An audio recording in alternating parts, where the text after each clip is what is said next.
Alhamdulillah Rabbil Alamin. Wa bihi nasta'in ala umuri dunya waddin. Asyhadu an la ilaha illallah wahdahu la syarika lahu waliyus shalihin. Wa asyhadu anna sayyidana Muhammadan abduhu wa rasuluhu shadiqul amin. Allahumma salli wa sallim wa barik ala hadzal nabiyil karim sayyidina wa syafi'ina wa maulana Muhammadin wa ala alihi wa ashabihi ajma'in wa man tabi'ahum bi ihsanin ila yaumiddin. Amma ba'du. Rabbi shrah li sadri wa yassir li amri wa hlul 'uqdatam min lisani yafqahu qawli. Allahumma anfa'na bima 'allamtana wa 'allimna ma yanfa'una wa zidna ilma. Allahumma faqihna fid din wa 'allimna ta'wil. Qul subhanaka la ilma lana illa ma 'allamtana innaka antal 'alimul hakim. Shadaqallahu 'azim. Nawaitu ta'allum wa ta'lim wa tadhakkur wa tadhkir wa naf'al intifa' wa ifadah wa istifadah.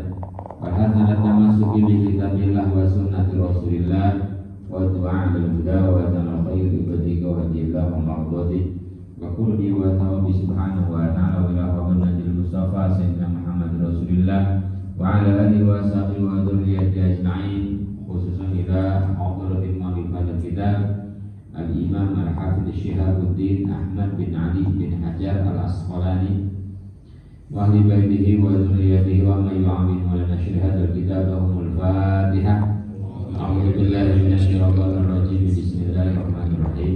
Alhamdulillahirabbil alamin arrahmanir rahim maliki yaumiddin. Iyyaka na'budu wa iyyaka nasta'in ihdinas siratal mustaqim siratal ladzina an'amta 'alaihim ghairil maghdubi 'alaihim waladdallin. Amin. Hadratul mukarramin, para asatidz, para guru-guru, para kasepuhan yang saya azimi, para hadirin, para shaimin, para hadir shaimat yang dirahmati Allah Subhanahu wa taala. Pertama-tama kita memanjatkan puji serta syukur kepada Allah Rabbul Ghafur. Alhamdulillah, nikmat dari Allah Subhanahu wa taala, qudrah irada Allah Subhanahu wa taala mengumpulkan kita di tempat ini dalam keadaan kita siang Ramadan, dalam keadaan puasa Ramadan, dalam keadaan kita beribadah kepada Allah Subhanahu wa taala. Mudah-mudahan Allah menerima salat kita, menerima zikir kita, mengabulkan semua hajat munajat kita semua, dan mudah-mudahan kita semua dikumpulkan dunia dan akhirat bersama orang-orang yang diridhoi, yang dicintai oleh Allah Subhanahu wa taala. Salawat serta salam senantiasa tercurah limpahkan kepada baginda yang mulia Nabi Muhammad sallallahu alaihi wasallam, uswah hasanah, suri tauladan sempurna dalam hidup, dalam ibadah, dalam muamalah.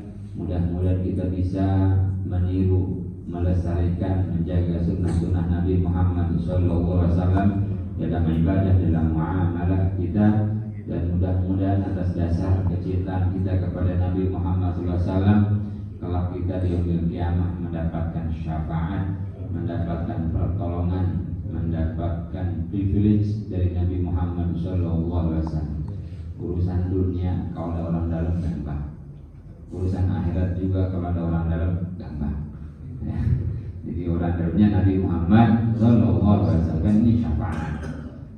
Yang namanya syafaat itu adalah pertolongan, dan pertolongan itu akan digunakan ketika kita atau ketika seseorang berada di dalam kerusakan, kepayahan. Katakanlah yang ditolong itu yang jatuh ke got, kemudian ditolong oleh orang yang gak jatuh mah gak usah ditolong, yang jatuh mah akan jalan dengan sendiri. Ada pertolongan karena ada yang celaka, ada yang susah, ada yang payah. Nah ketika susah, ketika payah itulah ada keistimewaan. Nabi Muhammad diberikan keistimewaan oleh Allah, memberikan syafaat, pertolongan kepada kita semua ya. Kalau ada yang buta mau nyebrang ya baru diseberangi. Kalau nggak mau nyebrang, jangan diseberangin. Ada nenek-nenek gitu, marah-marah diseberangin. Kenapa? Orang nggak mau nyebrang diseberangin. Maka kita berharap syafaat dari Nabi Muhammad SAW. Ini salah satu institusi pertolongan Allah Subhanahu Wa Taala. Memang sudah diberikan keistimewaan itu oleh Allah Subhanahu Wa Taala untuk Nabi Muhammad Sallallahu Alaihi Wasallam. Dan orang-orang yang istiqomah di jalan Nabi Muhammad Sallallahu Alaihi Wasallam, orang-orang soleh. Cuman perbedaannya itu, kalau orang-orang soleh selain Nabi Muhammad Sallallahu Alaihi Wasallam itu akan menyelamatkan dirinya sendiri selamat baru nolong orang lain. Bahwa Nabi Muhammad sudah dijaminkan keselamatan oleh Allah Subhanahu wa taala, bisa menolong umatnya. Kita semua mudah-mudahan ada mahabbah kecintaan kita kepada Nabi Muhammad SAW, kemudian itu bermanfaat untuk kita dunia dan akhirat. Para hadirin dirahmati Allah Subhanahu wa taala, kita akan lanjutkan pembacaan kitab Bulughul Maram min Adillatil Ahkam. Ini adalah hadis-hadis Nabi Muhammad SAW yang berisi tentang panduan hukum kita beribadah, dalam panduan kita melaksanakan ketaatan kepada Allah, atau dalil-dalil masyru'iyah dari ibadah-ibadah yang kita lakukan, yang kita kerjakan. Khudhu anni manasikakum, kata Nabi sallallahu alaihi wasallam, ambil dariku ibadah-ibadah kalian. Nah, ibadah kita mencontek yang memang diperintahkan oleh Nabi, dicontohkan oleh Nabi Muhammad sallallahu alaihi wasallam. Dan kita berada di pembahasan soal zakat. Ini sampai hadis yang ke-179. Qala Syekh Malik rahimahullahu taala, nafa'anallahu bihi wa bi'ulumihi fi daril amin. Qala radhiyallahu an Amr bin Shu'aib an abihi an jaddihi Abdullah bin Amr. Dari Amr bin Shu'aib, dari ayahnya, dari kakeknya, yakni Abdullah bin Amr radhiyallahu anhuma, semoga Allah meridhai kepada keduanya, anna Rasulullah, bahwa Nabi Muhammad SAW qala, bersabda Nabi, man waliya yatiman, barang siapa yang menjadi wali. Wali itu penanggung jawab, bisa kakaknya, bisa pamannya, atau siapapun yang menjadi wali yatim. Konsekuensi wali itu adalah menanggung orang yang ikut bersama dia, dan wali itu adalah dikuasakan atas hartanya yatim tersebut. Barang siapa jadi wali dari seorang yatim. Siapa yatim? Kalau manusia, yatim itu adalah yang meninggal bapaknya. Jadi yang meninggal ibunya nggak disebut yatim, nggak disebut yatim. Meninggal siapa? Ibunya, bukan yatim. Jadi meninggal bapaknya yatim. Cuma di kita ada istilah piatu. Piatu itu ditinggal ibunya. Secara syariat nggak ngaruh, nggak pengaruh. Karena kalau seorang laki-laki ditinggal istrinya, masih dia bertanggung jawab terhadap anak-anak. Yang perlu disegerakan adalah cari lagi, ya, cari lagi, dan tolong dicari yang udah nggak ada. Yang masih ada mah nggak usah ada, ya kan, nggak usah dicari, nyari sendiri. Ya. Kalau yang sudah tidak ada, dicarikan. Ini yatim. Kalau di binatang yang disebut yatim itu adalah yang meninggal itu atau betinanya, emaknya. Nah, kemudian yang disebut yatim itu adalah lam yablugh mablagh rijal minal bulugh, yakni belum sampai balik, itu yatim. Kalau sudah balik bukan yatim lagi. Yatim 40 tahun. Nah, kita suka bilang saya juga yatim nih, nggak ngaji terus. Jadi yatim itu yang sudah balik. Kalau sudah lewat balik, udah bukan yatim lagi. Kenapa begitu? Karena sampai balik seorang anak itu belum berkuasa atas harta yang ditinggalkan oleh bapaknya. Nah, wali itulah yang berkuasa atas harta si yatim tersebut.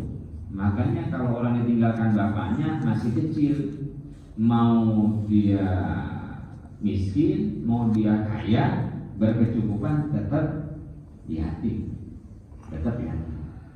Jadi kalau sudah balik gimana? Dilihat.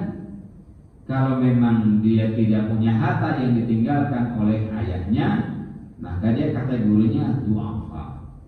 Kategori bukan yatim lagi. Jadi sudah nggak ada istilah itu, betul, saya juga yatim, gitu. Anak bertiga masih yatim, ya. Ini sudah dikebani hartanya. Kalau sudah balik, ini hartanya, ini tinggalan bapakmu, ini harta warisanmu, sudah engkau miliki, kau gunakan. Nah kata Nabi, siapa orang yang jadi wali anak-anak yatim atau orang lain yang memang dipercayakan untuk ngurus anak yatim, itu wali yatim juga.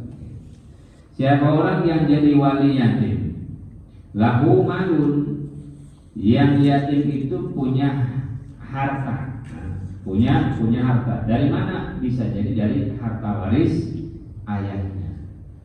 Nah ini juga ketika seorang laki-laki meninggal dunia, buru-buru bagiin warisnya, buru-buru dibagikan warisnya. Ada hak istri yang ditinggalkan, ada hak anak-anak yang ditinggalkan.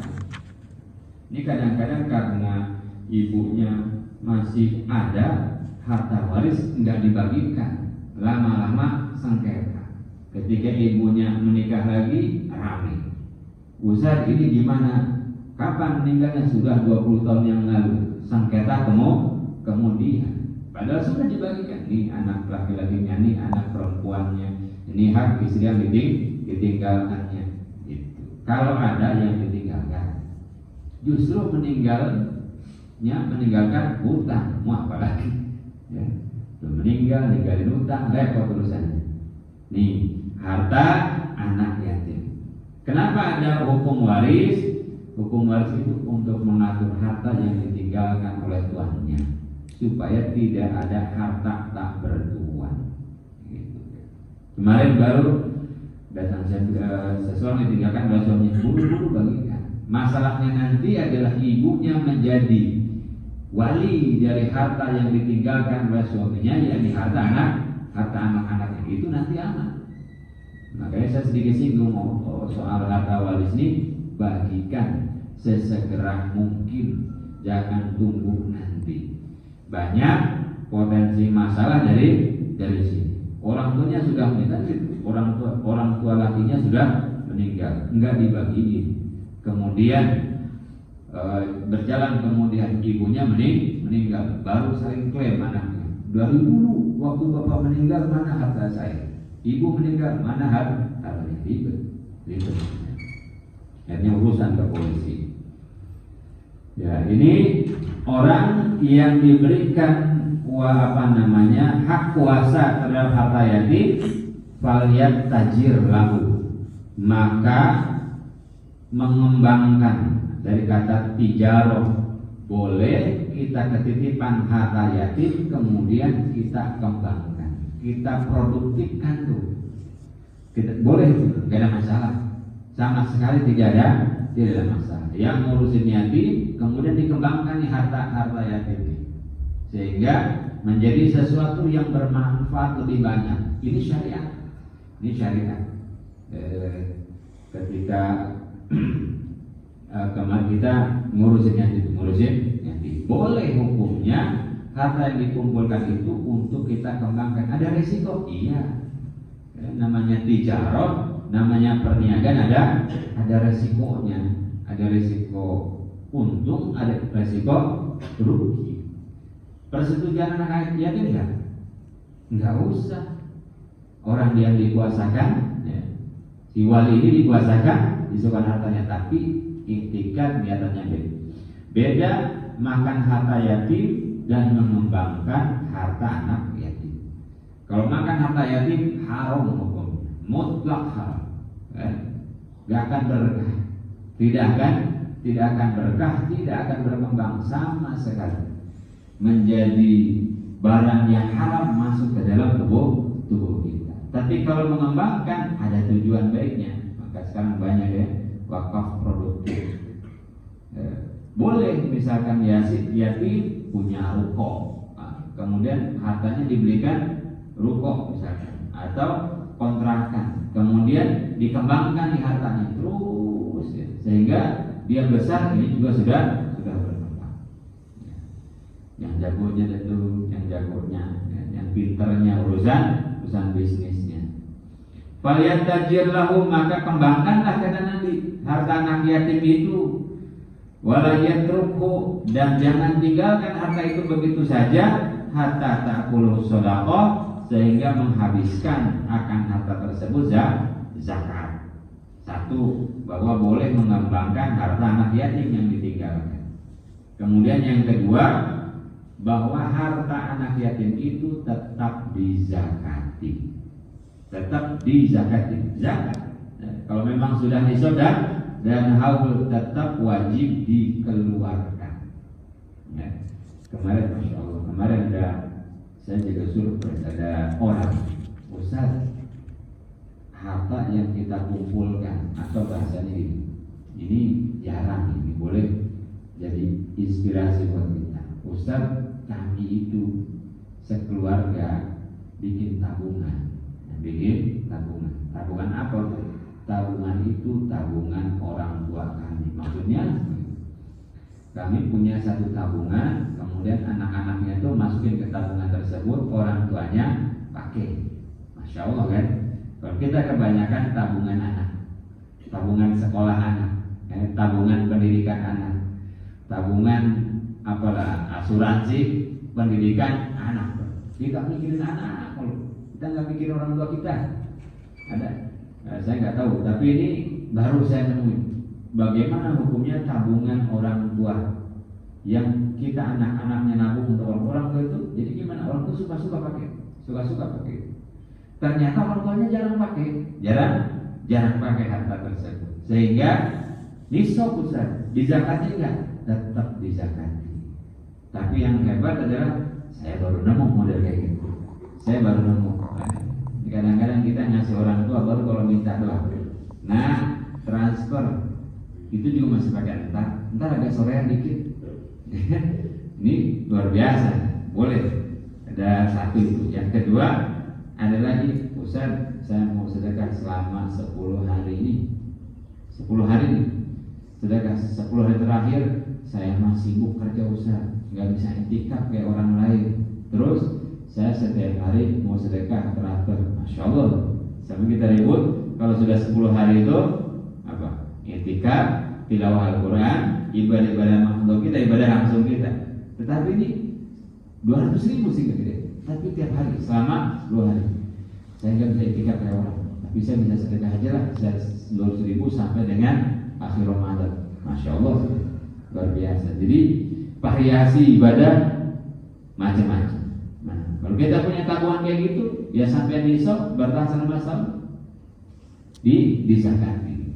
Harta anak yatim juga dizakati dan tidak akan berkurang, tidak akan berkurang harta itu untuk dizakati. Dalam bentuk apa ya? Tergantung nanti. Harta anak yatim diniagakan tadi, maka zakat perniagaan.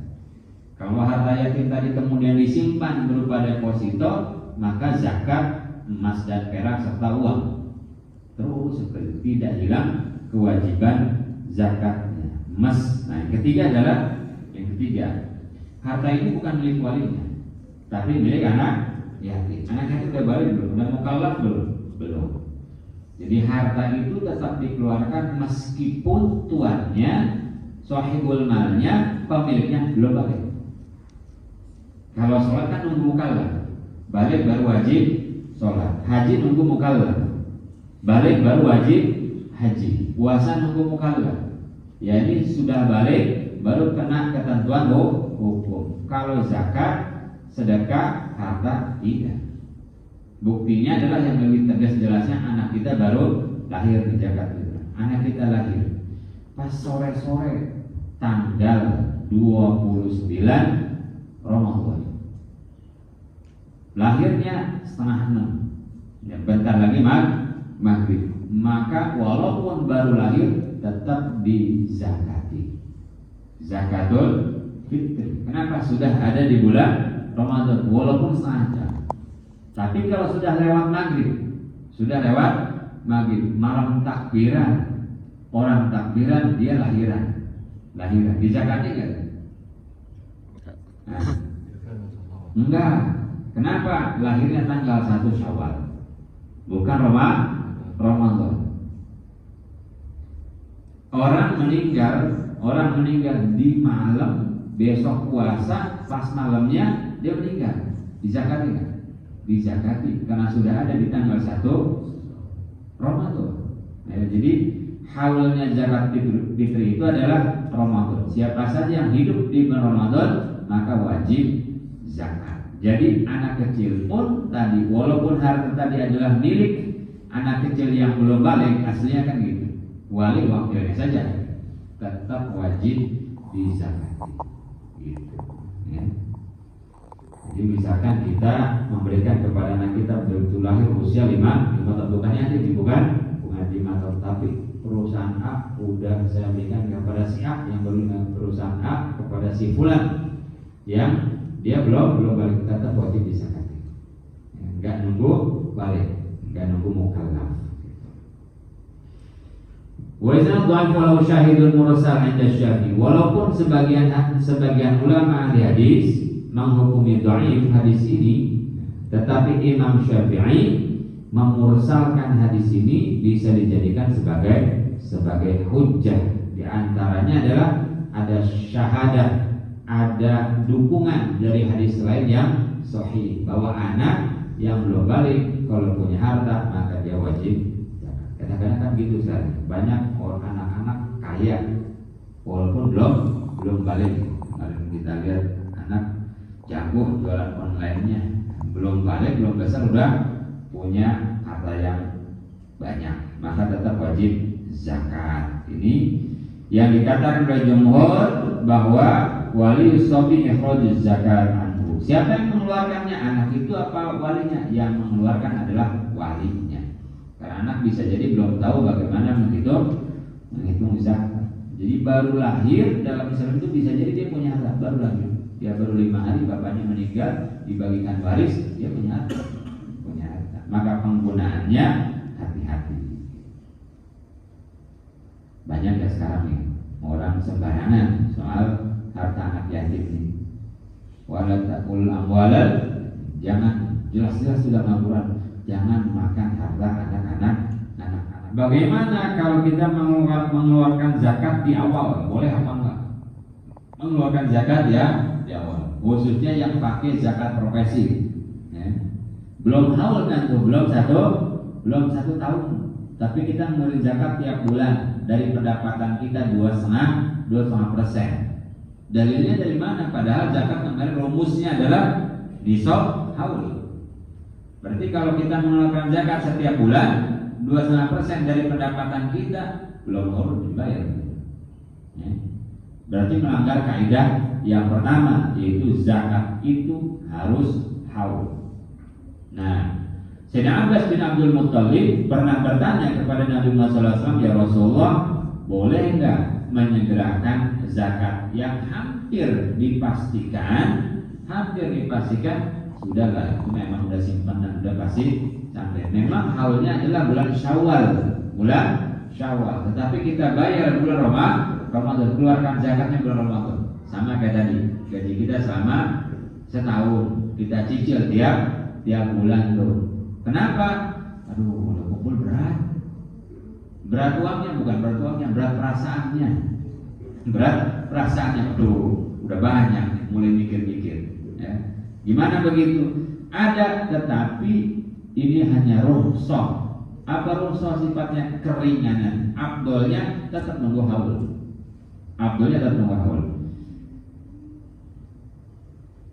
Farukhsha lahu fi dzalika, maka Rasulullah memberikan rukhsah, memberikan keringanan dalam hal tersebut. Maka berkata jumhur ulama, jawazu ta'jiluz zakah qabla waqtiha, bolehnya mengeluarkan zakat sebelum waktunya dengan syarat ayyakuna ikhrajuha ba'da milkin nisab. Satu syaratnya sudah nisab. Kalau kita gaji hampir sudah dipastikan selama setahun itu sampai nisab, yakin.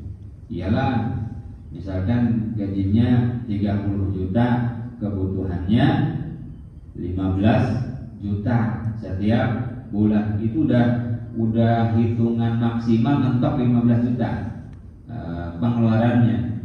Kalau di tahun hampir bisa dipastikan nisab, hampir bisa dipastikan nisab, kecuali ada hal-hal yang di luar perkiraan. Itu adalah boleh menyegerakan mengeluarkan zakat. Yang kedua, syaratnya adalah memang harta sendiri, bukan harta orang lain. bukan wakil tadi, bukan harta yatim itu, bukan harta yatim. Memang punya kita sendiri itu boleh. Kalau tanpa dua syarat ini nggak boleh.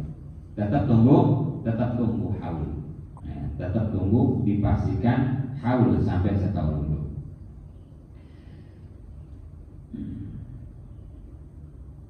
Sebagian menghukumi makruh begitu. Sebagian menghukumi makruh begitu. Kenapa? Sabar ya. Dipastikan dulu wajib, jatuh kewajiban kepada kita. Kadang-kadang kan kita ikhtiar itu. Ya udahlah Ustaz, nggak apa-apa. Kalau nggak jadi zakat juga pendapatan saya selama setahun itu jadi sedekah biasa aja. Kalau ada kerelaan seperti itu nggak ada masalah. Tapi ingat, ini adalah rukhsah saja. Artinya yang afdol, yang utama tetap tunggu haul selama 1 tahun. An Jabir radhiyallahu anhu an Rasulillah, dari Nabi Muhammad sallallahu alaihi wasallam. Qala, bersabda Nabi Muhammad sallallahu alaihi wasallam, laisa fi ma duna khamsi awaqin minal wariki shadaqah. Tidaklah sampai 5 awak itu adalah satuan minal warik dari perak shadaqah. Ini kemarin berapa? 200 dirham perak. Zakat perak sudah dibahas. Walaysa fi ma duna khamsi zudun minal ibil shadaqah.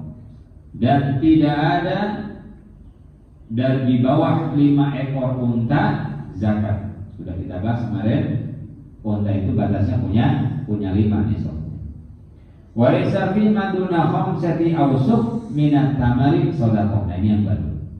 Dan kurma yang di bawah 5 wasak tidak dizakati. 5 wasak itu berapa? Ini adalah zakat, soal zakat pertanian. Zakat tani. Kita punya kebun, kita punya sawah, kita punya tanah, kemudian ditanami oleh beras, padi atau yang lainnya. Gimana tuh zakatnya? Gimana zakatnya? Zakatnya adalah 5, nisabnya ada 5 wasak. 5 wasak itu apa? Khilaf di antara ulama, antara 653 kilo dan 750 kilo.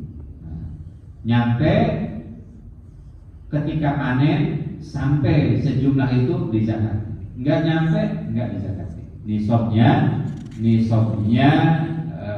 tani, pertanian, barang pertanian 700, seperti yang umum digunakan dalam mazhab Syafi'i itu 750 kg dengan syarat. Nah, syaratnya satu, bahwa tumbuh-tumbuhan itu memang dibudidayakan, memang ditanam. Nah, memang ditanam oleh kita, bukan yang tumbuh begitu saja. Yang kedua, jenisnya yang dizakati itu adalah tanaman yang bisa dijadikan sebagai makanan pokok. Ya, ini apa? Gandum, terus kemudian padi, terus kemudian jagung mungkin, terus kemudian kalau orang Arab makanan pokoknya adalah kurma. Orang Arab, Indonesia makan kurma biar 1/2 kilo belum makan. Udah makan belum? Baru kurma belum, habis 1/2 kilo. Belum makan kita mah, ya. Udah makan roti padahal. Makan roti habis 4. Makan belum. Masih mending roti mah. Lontong masih belum makan juga. Baru udah makan belum Pak? Belum kena beras. Makan pokok. Kemudian apa? Anggur itu juga makanan pokok. Bisa jadi, apalagi kita dikasih makan anggur, mules. Anggur makanan pokok. Kemudian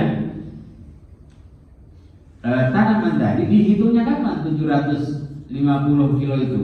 Apakah begitu panen? Enggak. Ketika sudah siap disimpan.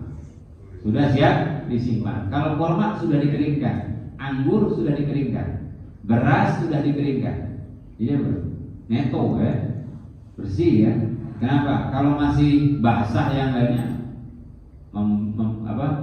memperberat yang mengeluarkan zakat. Sudah dijemur. Bahkan dalam mazhab Syafi'i kalau beras itu, kalau padi dalam mazhab Syafi'i tidak dihitung masih dibungkus kulitnya. Jadi kulitnya harus diperhitungkan berapa kilo. Jadi nanti kalau jadi beras berapa nih? Itu yang diperhitungkan. Kenapa? Kan tidak dimakan itu. Ya, kulitnya tidak dimakan. Jadi syaratnya adalah sudah siap untuk disimpan atau kering. Jadi syaratnya juga adalah tanaman-tanaman atau buah-buahan yang bisa disimpan dalam waktu yang lama.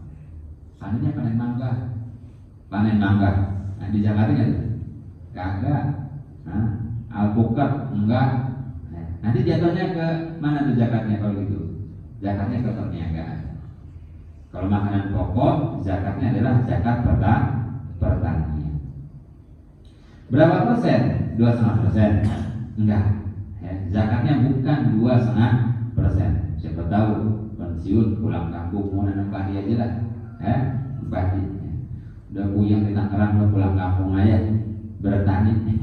Mereka ketemu orang dia mau bertani, mana saya lah pulang lagi Tangerang, kenapa? Gak cocok bertani. Nah capek nungguin burung. Waktu kerja kayaknya indah, tinggal di kampung gitu, tinggal gak sanggup, ternyata gak sanggup. Ngejar-ngejar burung kayak orang tua gak sanggup. Kalau nggak biasa gak sanggup. Baru kemarin baru balik lagi, nggak sanggup kerja bertani, gak sanggup. Nungguin panen sekian bulan. Mudah-mudahan sama zakat fitri, walaupun kita belum bahas, boleh ditanya zakat fitri itu ya. Permasalahan zakat fitri udah beres semua, ada nggak? Panitia ada pertanyaan lagi? Kalau sudah tidak ada, sengaja saya lewatkan karena nggak ada acara sarapan.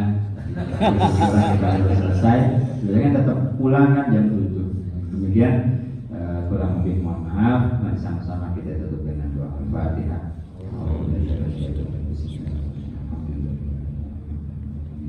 Iya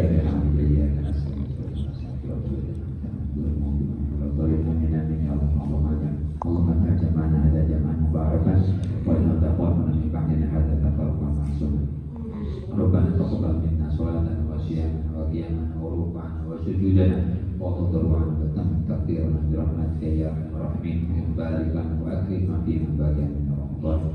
Allahumma anzil rahmah wa salam wa afiyah alaihi wa ala alihi wa alihi makan. Rabbana atina fid dunya hasanah wa fil akhirati hasanah wa qina adzabannar. Bi fadlika subhanahu rabbil izzati amma yasifun. Wassalamu alaikum warahmatullahi wabarakatuh. Kurang lebih mohon maaf. Subhanahu wa ta'ala, asyhadu an la ilaha illa anta, astaghfiruka